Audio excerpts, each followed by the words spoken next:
Old pension scheme 2023 अब सिर्फ इन लोगों को मिलेगा पुरानी पेंशन योजना का लाभ। यहाँ देखें पूरी जानकारी।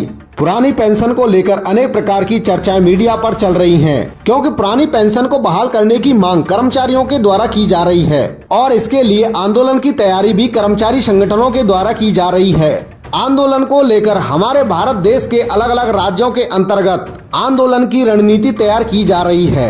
ऐसे में अगर आप ओल्ड पेंशन स्कीम से संबंधित संपूर्ण जानकारी को जानना चाहते हो तो इस वीडियो में मेरे साथ लास्ट तक जरूर बने रहिएगा। जैसा कि उत्तर प्रदेश राज्य के अंतर्गत आंदोलन के रणनीति बनाने की जानकारी मिल रही थी, लेकिन अब दिल्ली के अंतर्गत भी आंदोलन की रणनीति बनाने की जानकारी मिल रही है। यानी कि दिल्ली के अंतर्गत भी अब आंदोलन के लिए रणनीति तैयार की जाएगी, जिसके अंतर्गत शामिल होने वाले कर्मचारी केंद्रीय तथा विभिन्न राज्यों से रहेंगे। चलिए ओल्ड पेंशन योजना से जुड़ी संपूर्ण जानकारी को जानना शुरू करते हैं। सबसे पहले हम जानते हैं कि आखिर में पुरानी पेंशन योजना क्या है। तो इसके बारे में अगर हम बात करें तो कर्मचारियों की रिटायरमेंट के पश्चात 50% पेंशन वेतन का आजीवन भुगतान भारत सरकार के द्वारा किया जाता था और भुगतान अंतिम आहरित मूल वेतन का 50% पेंशन के रूप में प्रदान किया जाता था। लेकिन दिसंबर 2003 के अंतर्गत अटल बिहारी वाजपेयी की सरकार के द्वारा पुरानी पेंशन योजना को बंद कर दिया गया। अब कर्मचारियों के द्वारा मांग की जा रही है कि यह योजना फिर से लागू की जाए और इस योजना को लागू करवाने हेतु विभिन्न संगठनों के द्वारा आंदोलन की तैयारी की जा रही है। नई पेंशन योजना क्या है? नई पेंशन योजना की शुरुआत भारत सरकार के द्वारा वर्ष 2004 से की गई नई पेंशन योजना के तहत केंद्र कर्मचारियों तथा राज्य के कर्मचारियों की निवेश करने की मंजूरी प्रदान कर दी गई।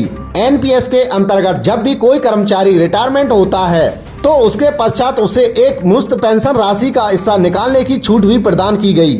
बाकी की जो रकम है उससे कर्मचारी एन्युटी प्लान खरीद सकते हैं। अगर आप नहीं जानते हैं तो आपकी जानकारी के लिए बता दें कि एन्युटी एक तरह का इंश्योरेंस प्रोडक्ट होता है जिसमें निवेश करना होता है।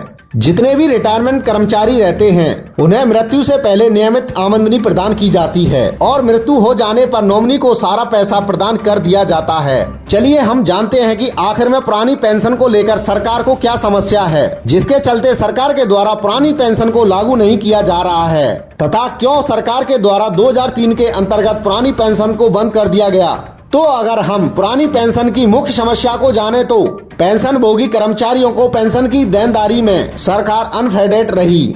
ऐसा इसलिए हुआ क्योंकि आय का कोई भी जरिया मौजूद ही नहीं था और विभिन्न वजह के चलते ही भुगतान की राशि में बढ़ोतरी होती ही जा रही थी। पेंशन की देनदारी बढ़ने के साथ ही पेंशनर्स को जो सुविधाएं प्रदान की जाती थी उनके अंतर्गत भी बढ़ोतरी हो रही थी, जैसे कि महंगाई भत्ते के अंतर्गत साल में 2 बार बढ़ोतरी होना, जिससे कि भुगतान की राशि और अत्यधिक हो रही थी। इसके अतिरिक्त और भी अन्य सुविधाएं हैं और जैसा कि प्रतिवर्ष भारत सरकार के बजट में पेंशन के लिए प्रावधान है, जो कि हर साल की पेंशन के लिए है कि आखिर में भविष्य में किस प्रकार पेंशन भोगियों को साल दर भुगतान किया जाएगा।